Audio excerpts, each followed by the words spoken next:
नमस्कार. नर्मदे हर. माझी नर्मदा परिक्रमा .blogspot.com या संकेतस्थळाच्या सर्व वाचकांचं श्रोत्यांचं स्वागत. आपण आता निघालो आहे तोरणमाळच्या दिशेने. राणीपूर नावाची रोपवाटिका आहे वन खात्याची, तिथून काही वृक्ष घेऊन लागवडीसाठी आपण तोरणमाळच्या दिशेने निघालो आहे. हा तोरणमाळच्या पायथ्याचा भाग आपण बघतो आहे. हा व्हिडिओ मुद्दाम आपल्यासाठी केलेला आहे. मला आपल्याला दाखवायचं आहे की ज्या भागात आपण वृक्ष लागवड करणार आहोत, खप्परमाळ, हे ते वृक्ष आहेत. हे सगळे वृक्ष घेऊन आपण निघालो आहे. साधारण 700 झाडं मावली या गाडीमध्ये, त्यामुळे आपण 700 घेतली, नाही तर अजून अधिक झाडं आपल्याला न्यायची होती. तर हे जे जंगल आहे आपण बघू शकताय की सध्या डोळ्यांना तरी हिरवगार दिसतं आहे, परंतु खप्परमाळ या भागामध्ये जे काही झालं ना, त्याची सुरुवात आता या भागामध्ये झालेली आपल्याला पाहायला मिळते. म्हणजे काय तर मोठ्या प्रमाणात झाडं तोडली जात आहेत किंवा झाडांचा चुकीच्या पद्धतीनं निपटारा करून अशा पद्धतीनं काही वाटेत आपल्याला मी वेळोवेळी दाखवतो उदाहरणं, की ज्याच्यामुळं होतं असं की या संपूर्ण तोरणमाळच्या डोंगरावरची माती ही हळूहळू सुटत चालली आणि पावसाळ्यामध्ये मुळांनी ती माती धरून न ठेवल्यामुळं, जमिनीची धूप झाल्यामुळं ती माती वाहत खाली येते. आणि आपण बघू शकताय आदिवासी लोक चालत जातात या भागातून. इथं वाहतुकीची सुविधा नाही आहे फारशी. ही आपण खाजगी गाडी केलेली आहे म्हणून आपण जाऊ शकतो आहे. अरुंद रस्ता आहे. या प्रकारे गाड्या बाजूला घेताना चिखलामध्ये फसलेल्या पण आपल्याला पाहायला मिळतात. हा रस्ता अगदी अलीकडे झालेला आहे. रस्त्याचा फारसा विकास या भागात झालेला नाही. हा अगदी खालचा भाग असल्यामुळे इथं आपण बघू शकता पाणी साठलेलं आहे. खालचा भाग असल्यामुळं इथं झाडी दाट दिसते. जसजसं आपण हा डोंगर चढायला लागतो तसतशी झाडी थोडीशी विरळ होत जाते आणि अगदी वरचा जो माळ आहे, तोरणमाळ किंवा खप्परमाळ, या भागामध्ये झाडी अजिबात नसल्याचं आपल्याला पाहायला मिळतं. विशेषतः नर्मदा परिक्रमेमध्ये जेव्हा आपण चालतो तेव्हा तोरणमाळच्या भागातून काही लोक येतात जे प्रकाशा, शहादा या मार्गे जातात ना, ते ह्या रस्त्याचा वापर परिक्रमा मार्ग म्हणून करतात. त्यांचा हा मार्ग आहे, सडक मार्ग आहे. आणि जे नर्मदेच्या काठाने चालतात, नर्मदा मैयाच्या, त्या लोकांसाठी मात्र अशी झाडी कुठेच नशिबात नाही. खप्परमाळचा जो डोंगर आहे तर अजिबात म्हणजे अजिबात झाडं आपल्याला दिसत नाहीत.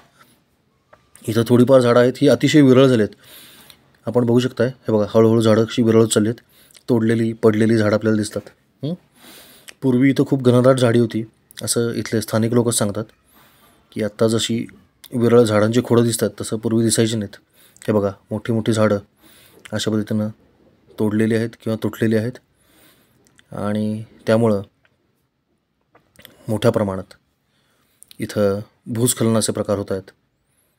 आपण बघतो एक मोठा ओढा आपल्या सोबतीने चालला आहे. इथं शेती केलेली आपल्याला दिसते. या शेतीकरता किंवा अन्य कामांकरता झाडं तोडली जातात.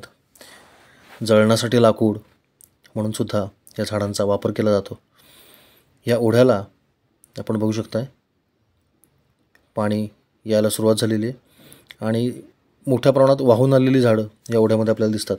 संपूर्ण डोंगरावरून आलेला, डोंगर उतारावरून वाहत आलेला मलबा, झाडांची खोडं ही या ओढ्यामध्ये पडलेली आपल्याला पाहायला मिळतात. मोठा ओढा आहे.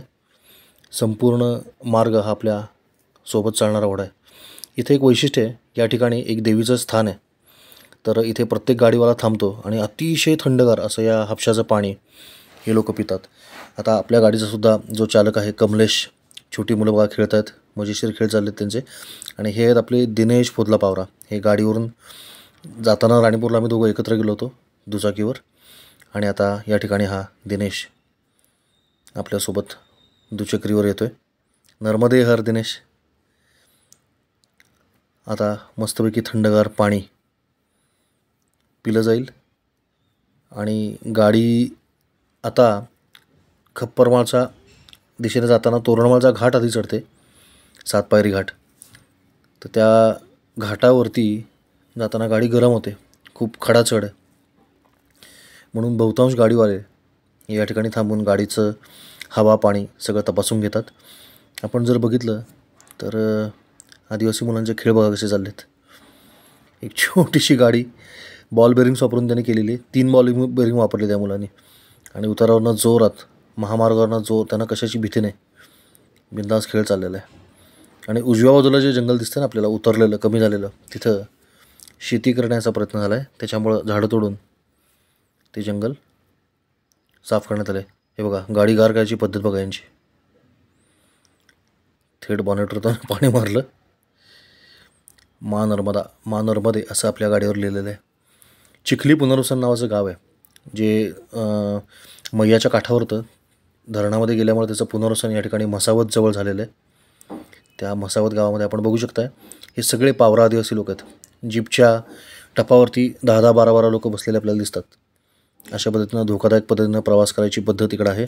शहाद्यापर्यंत असा प्रवास केला होता. शहाद्याला मात्र सगळे उतरतात. हे बघा किती लोक आहेत बघा. हे सगळेजण आता इथं उतरून थंडगार पाणी पितील, डोके शांत करतील आणि मग पुढे जातील. इथली पद्धतच आहे या रस्त्यावरची.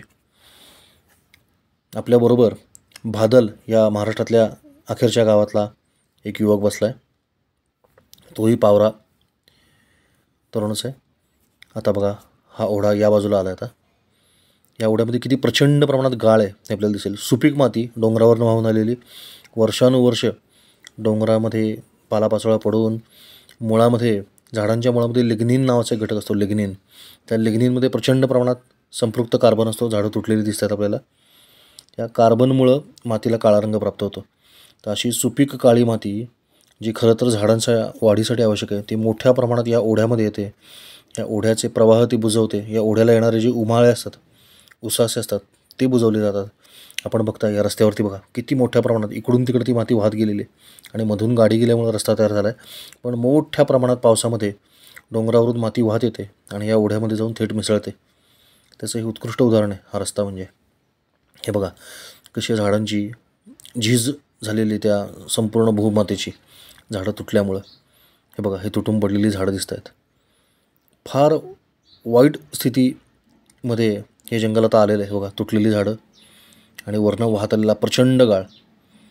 हा जो गाळ आहे ना, हे एक सूचक आहे, हा इंडिकेटर आहे. बघा तुटलेली झाडं ही एक दुष्टचक्र आहे की झाडं तुटली की त्यामुळं माती सटकते. जसजशी माती सटकेल तसतशी अजून झाडं सटकतात, अजून झाडं पडतात. मोठी मोठी झाडं त्यांची मुळं गमावतात आणि मग मोठ्या प्रमाणात निर्वनीकरणाला सुरुवात होते. म्हणजे आपण सुरुवातीला थोडीशीच झाडं तोडतो, पण त्याच्या आजूबाजूचं जंगल हे त्यामुळे इतक्या मोठ्या प्रमाणात दुष्प्रभावित होतं की आपण बघू शकता किती माती बघा या डोंगरावरती असलेली सुपीक माती आणि झाडांना घेऊन ती वाहत आलेली.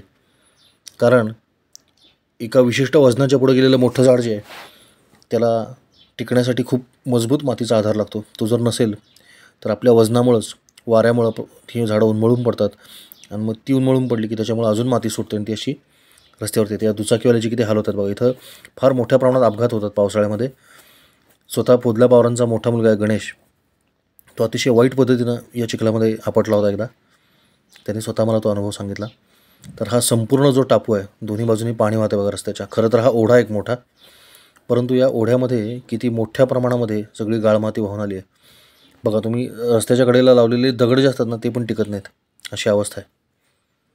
रस्त्याच्या कडेला जी पाट्या लावतात ना किलोमीटरच्या अंतराच्या, त्या देखील आडव्या पडल्यात. इतकी मातीची धूप या भागामध्ये झालेली आहे. इथं ऑप्टिकल फायबर केबल टाकायचं काम चाललेलं आहे. आणि ठीक आहे, विकासाला हरकत नाही, पण विकास करताना तुम्ही निसर्गाला भकास करून तो करण्याची गरज नसते. इथं असं झालं आहे की गाळच गाळ, कित्येक किलोमीटर हा गाळ आपली सोबत करतो बघा. किती मोठ्या प्रमाणात ही माती वाहून चालली. ही एका पावसाची माती बरं, अजून संपूर्ण पावसाळा जायचा आहे. या पूर्ण पावसाळ्यामध्ये किती माती या रस्त्यावर येईल याची आपण कल्पना करू शकत नाही. बरं ही माती नुसती या ओढ्यामध्ये जात नाही, ही माती या ओढ्यातनं वाहत पुढे नदीमध्ये जाते, तापी नदीमध्ये. त्या नदीचे येणारे जे नदीकडनं जे पाणी इतर जमिनीत जाते बघा, तुटलेली झाडं, पडलेली झाडं, हे सगळं दृश्य अतिशय विदारक आहे. नियम असा आहे की झाडं तोडता येत नाहीत जंगलातली. मग अशी पडलेली जी झाडं आहेत ना, त्याची लाकडं मात्र आदिवासींना वापरता येतात, असा नियम आहे. तर त्यामुळं आदिवासी लोक देखील अशी झाडं पडू देतात. पण मित्रांनो, एक लक्षात घ्या की हळूहळू अशी झाडं जर पडत गेली ना, तर एक दिवस असा येईल की झाडंच शिल्लक राहायची नाहीत. आणि तो दिवस तुम्हाला बघायचा असेल तर माझ्यासोबत या गाडीत बसून खप्पर माळला चला. खप्परमाळच्या पहाडावरती अक्षरशः एकही झाड दिसत नाही. आणि केवळ 20 वर्षापूर्वी आत्ता आपण जे बघतोय ना, तशा पद्धतीचं जंगल या ठिकाणी होतं. आपण कल्पना करून बघा, इतकं दाट जंगल ज्या ठिकाणी होतं तिथं आता एकही झाड नाही अशी अवस्था आहे. या रस्त्यामुळं आपण बघताय की उभे कडे तासले गेलेत आणि मोठ्या प्रमाणात धूप याची झालेली आहे. गाडीत वजन असल्यामुळं गाडीची गती कमी झाली चढावर. द्विचक्रीवर 3-3, 4-4, 5-5 माणसं बसून जाणं हे तर फार सर्रास चालतं. इथे पण आपण बघता तर किती अशी रेगूर मृदा, अशी बारीक माती सटकलेली आहे या डोंगरातनं. आणि हळूहळू तिथे हे बघा झाडांची मुळं बघा, ओढ्याच्या दिशेने सगळी माती जाते आहे. जिथे झाड शिल्लक आहे ना तिथं माती शिल्लक आहे बघा तुम्ही. झाडाच्या मुळाशी जिथे झाड शिल्लक आहे ना तेवढ्याच भागात फक्त माती शिल्लक राहिले. आणि मोठ्या प्रमाणात झाडांची मुळं एक्सपोज झाली आहेत, मुळं दिसत आहेत, उघडी पडली आहेत. याचा अर्थ हे एक सूचक आहे, धोक्याची घंटा आहे. झाडांची मुळं उघडी दिसायला लागली की आपण ओळखलं पाहिजे की आपण लवकरात लवकर या भागाचं पुनर्वनीकरण केलं पाहिजे. हे बघा, हे दिसताना जरी हिरवगार जंगल दिसत असलं ना तरी आपणच बघितलं असेल, आपण जसं वर चढत चाललो आहे तसा हिरवा रंग कमी होत चाललेला तुमच्या सहज लक्षात येईल. हा रस्ता खचला आहे बघा. हा रस्ता कशामुळे